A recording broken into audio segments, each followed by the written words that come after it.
할렐루야.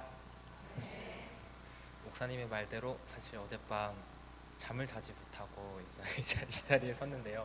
그래도 이 시간 주님의 은혜가 가득하기를 간절히 소망하겠습니다. 이렇게 추운 날씨에도 불구하고 하나님의 말씀을 사모하여 이 자리에 나오신 성도님 한 분 한 분 가운데 주님의 은혜가 가득하기를 축복하겠습니다. 우리 오늘 함께 나눈 생명의 말씀은 이 마태복음 1장 18절에서 25절까지의 말씀인데요. 이 본문에서 마태복음의 저자 마태는 예수님의 탄생 기사를 이 예수님의 아버지인 이 요셉의 이야기를 통하여 우리에게 전해주고 있습니다. 그렇다면 이 마태는 왜 예수님의 아버지인 요셉을 통하여 예수님의 탄생 기사를 기록하였을까요? 그 이유는 바로 이 하나님의 아들이신 예수 그리스도께서 어떻게 이 사람의 아들인 다윗의 자손으로 태어나셨는가에 대한 질문에 대해서 우리에게 답해주기 위해서였습니다. 이 마태가 마태복음을 작성하였던 이 AD 주후 60년에서 70년도 사이에는 아주 혼란의 시기였습니다. 이 유대인들이 로마의 지배로부터 벗어나기 위하여 이 독립전쟁을 벌이고 있던 시기였습니다. 이 독립전쟁을 벌이던 유대인들에게는 한 가지 소망이 있었는데요. 그것은 바로 이 다윗의 자손이라 불리는 메시아가 등장하여 자신들을 이 로마의 지배로부터 구원해 주실 것을, 그리고 그 전쟁에서 승리로 이끌어줄 그 강력한 군사적 메시아를 기대하고 소망했던 것입니다. 그들은 이 믿음을 가지고 객관적으로 불리해 보이는 이 전쟁에 뛰어들었던 것이죠. 그러나 안타깝게도 그들의 소망은 이루어지지 않았습니다. 이 AD 70년도에 주 70년에 이 로마군에 의하여 예루살렘은 함락당하게 되었고, 이 유대인들은 자신들의 자랑이었던 그 성전마저 무너져 내리는 것을 지켜보아야 했습니다. 이러한 절망적인 상황 속에서 이 마태는 마태복음을 기록했습니다. 그리고 그는 이 마태복음의 글의 서두에 이렇게 기록하고 있습니다. 우리 마태복음 1장 1절을 함께 읽으시겠습니다. 아브라함과 다윗의 자손 예수 그리스도의 계보라. 그렇습니다. 마태는 바로 이 예수 그리스도가 유대인들이 기다리고 있던 다윗의 자손이라는 사실을 밝히고 있는 것입니다. 유대인들에게는 이 글은 굉장히 충격적인 내용이었습니다. 바로 자신들이 십자가에 못 박은 예수 그리스도가 우리가 기다리고 있던 다윗의 자손이라는 사실을 그들은 쉽게 받아들이지 못했던 것이죠. 그리고 여러 가지 질문들을 하기 시작했습니다. 예를 들어 만약에 예수님께서 하나님의 아들이시라면 그 하나님의 아들이신 예수님께서 어떻게 사람의 아들인 다윗의 자손으로 태어났는가? 또는 어떻게 이 마리아의 아들, 우리가 십자가에 못 박은 예수 그리스도가 어떻게 하나님의 아들일 수 있겠느냐와 같은 다양한 질문들을 마태에게 질문했던 것이죠. 그렇기 때문에 마태는 이 마태복음의 탄생 기사를 적으며 그 안에 이와 같은 질문들에 대한 대답을 숨겨 놓았습니다. 우리 함께 말씀을 살펴보며 마태가 이러한 질문들에 어떻게 대답하고 있는지 함께 살펴보도록 하시겠습니다. 먼저 본문의 18절의 말씀을 함께 읽으시겠습니다. 예수 그리스도의 나심은 이러하니라. 그의 어머니 마리아가 요셉과 약혼하고 동거하기 전에 성령으로 잉태된 것이 나타났더니. 아멘.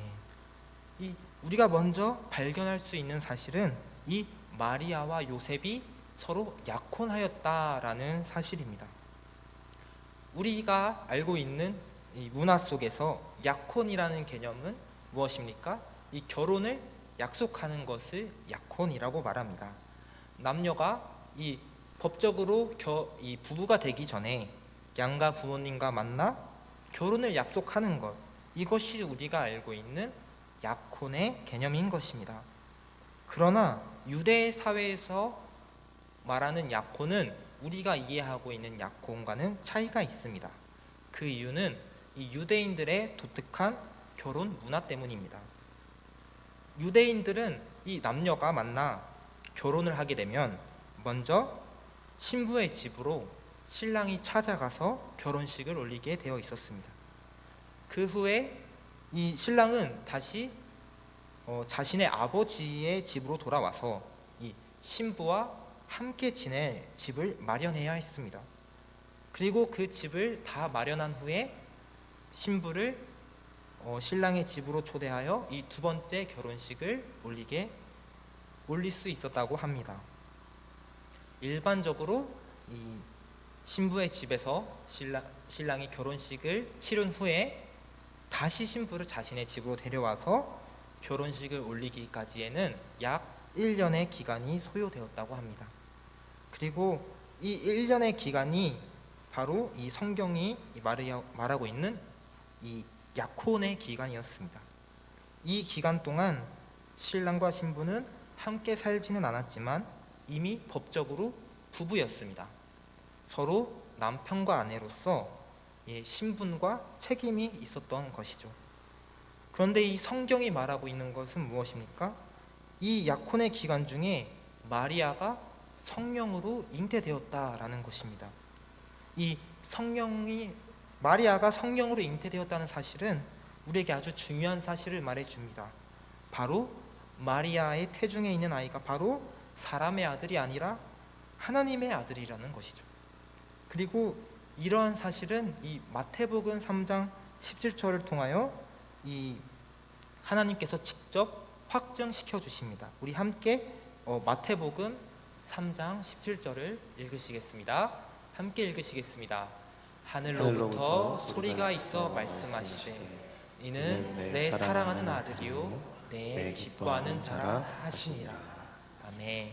그렇습니다. 예수님께서 세례 요한에게 세례를 받으시고 이 성령이 비둘기같이 내려와 이 하늘에서 소리가 있었는데 그때 하나님께서 예수 그리스도께서 나의 사랑하는 아들이다라고 확증시켜 주고 있으십니다.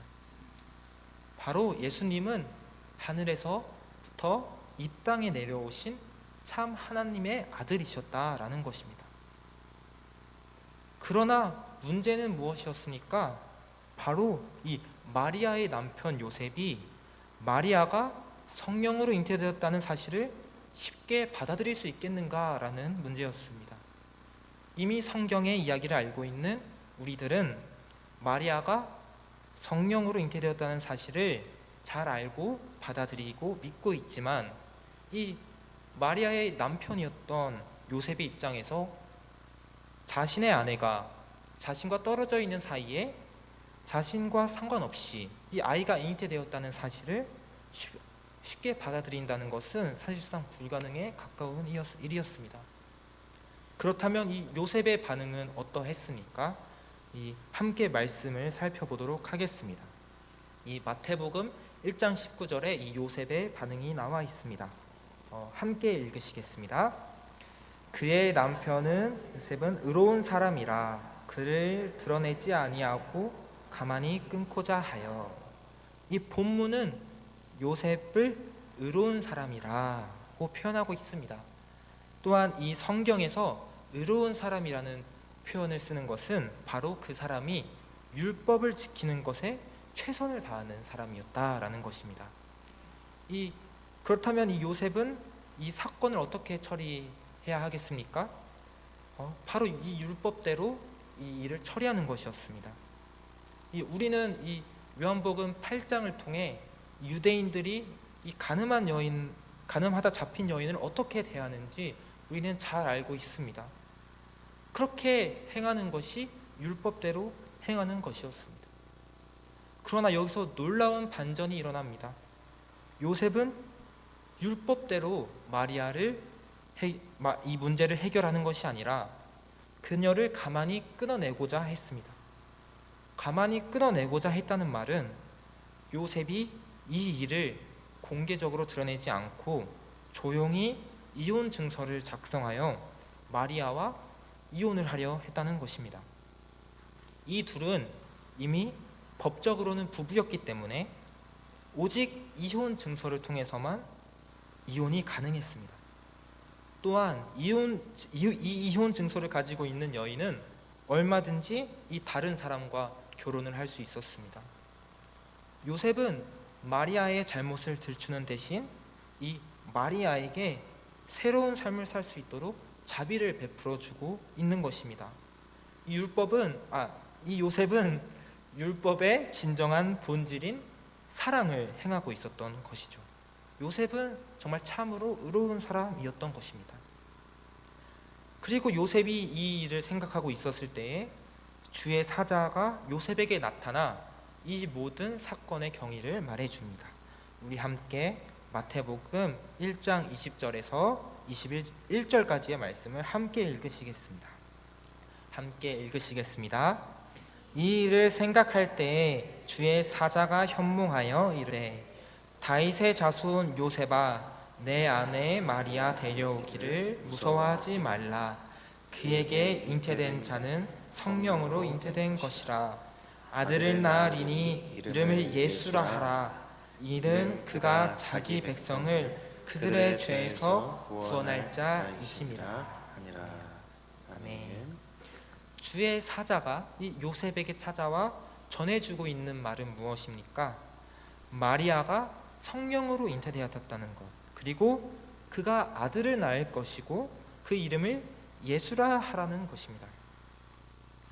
주의 사자가 이 말해준 예수라는 이름은 사실 구약 성경에서 널리 사용되었던 이름입니다.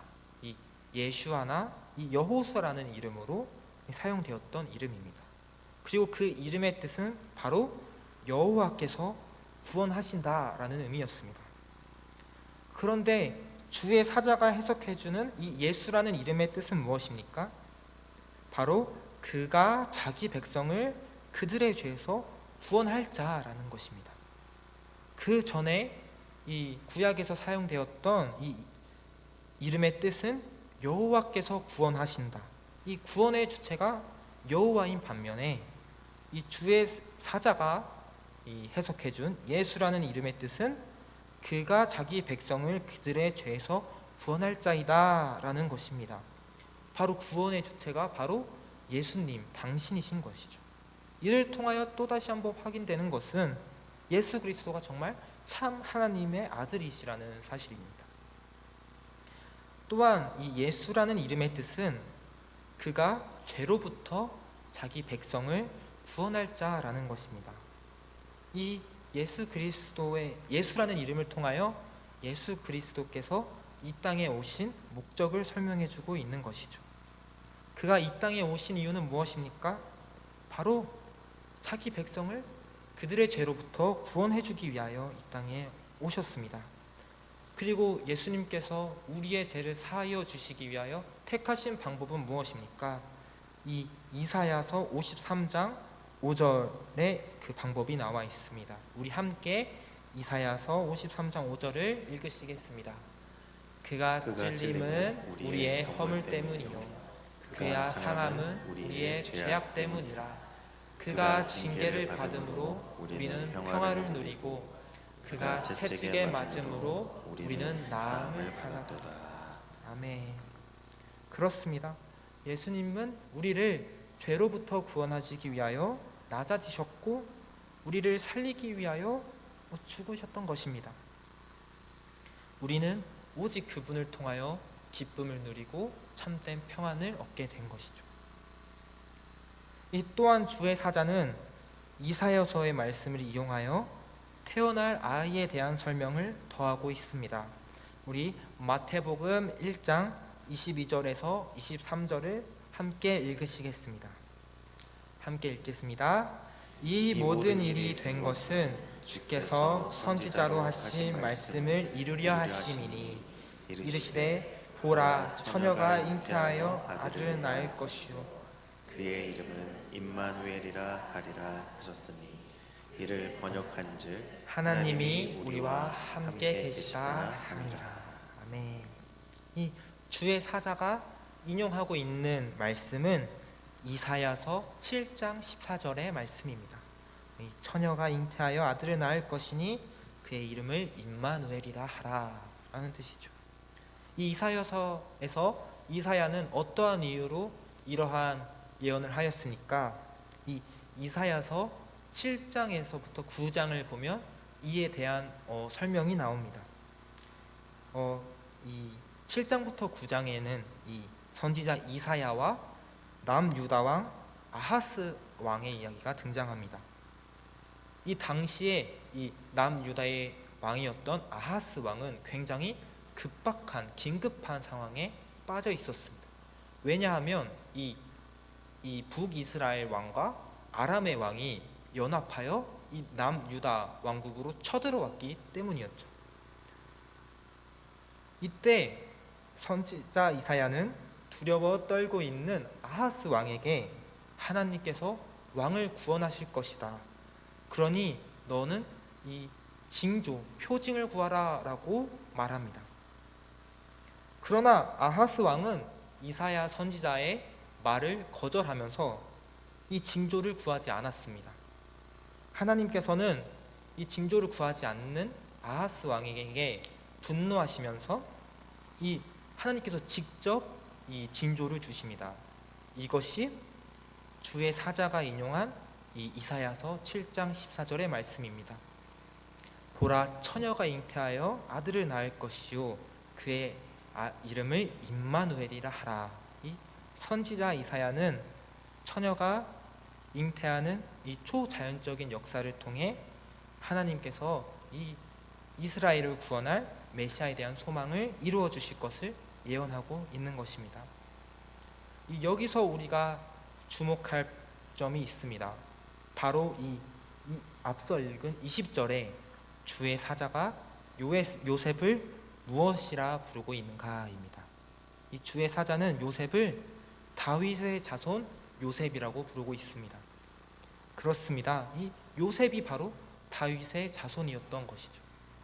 그리고 하나님께서는 이 다윗의 자손 요셉을 통하여 이 700년 전 다윗의 자손이었던 남유다 왕 아하스에게 주신 이 징조를 이루고 계신 것입니다.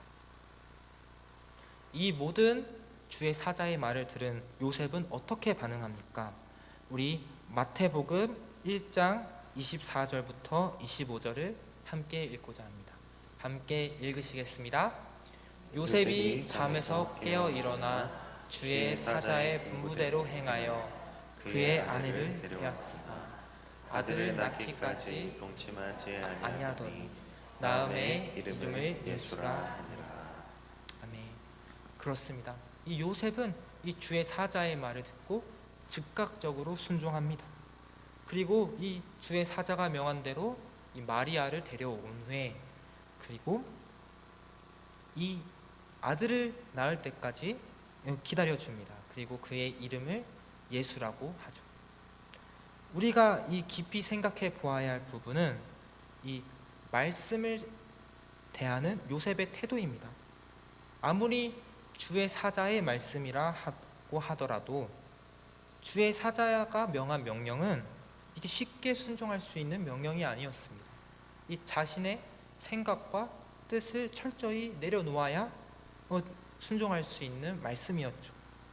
근데 어떻게 요셉은 이 주의 말씀에 즉각적으로 그리고 그가 명한 대로 심지어는 더 나아가서 주의 사자가 명령하진 않았지만 이 아들 낳기까지 동침하지 아니하고 기다리며 그의 아들을 이름을 예수라고 명할 수 있었을까요?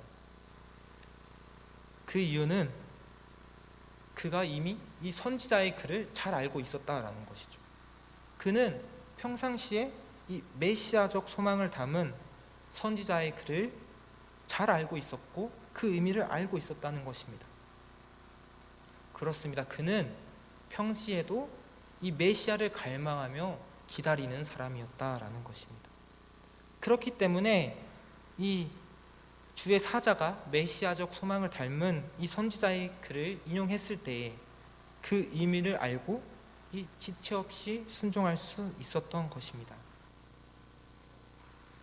그리고 요셉의 순종을 통하여 이 마리아가 무사히 아들을 낳을 수 있게 되었고, 이 하나님의 아들이 이 다윗의 자손으로 태어나게 되신 것입니다. 이를 통하여 우리가 알 수 있는 것은 메시아를 기다리는 말은 결국 적극적인 삶의 태도를 말한다는 것입니다. 요셉처럼 눈에 보이지 않더라도 오실 메시아를 기다리며 하루하루 메시아가 오실 것이라는 소망을 붙잡으며 살아가는 것, 이것이 메시아를 기다리는 사람의 태도인 것입니다. 결국 기다린다는 말은 이 수동적인 단어가 아닌 것이죠. 적극적인 단어인 것입니다. 그리고 우리가 주목해야 될 것은 무엇입니까? 이러한 삶의 태도를 가진 사람에게 하나님께서는 그 사람을 통하여 일하신다는 것입니다. 사랑하는 성도 여러분, 이 시간 간절히 소망하는 것은 성탄을 기다리는 우리 한 사람 한 사람의 모습이 이 요셉의 모습과 같기를 소망합니다. 성탄을 기다린다는 것은 단순히 수동적으로 날짜를 기다리는 것이 아니라 이 적극적으로 우리가 예수 그리스도가 우리의 유일한 소망이라는 사실을 붙잡으며 하루하루를 믿음으로 살아가는 것을 말합니다. 그러니 이것은 단순히 성탄을 기다리는 태도가 아닌 것입니다. 바로 이 신자의 삶을, 태도를 말하고 있는 것이죠. 이 지금 당장은 어려울지라도, 지금 당장은 눈에 보이지 않을지라도 우리를 통하여 역사하실 하나님을 기대하며 힘차게 살아가는 것이 우리 신자의 삶의 태도인 것입니다. 이러한 삶의 태도를 가지고 살아가는 우리의 삶을 통하여 일하시는 하나님의 역사하심을 경험하시는 복된 삶이 되기를 축복하겠습니다.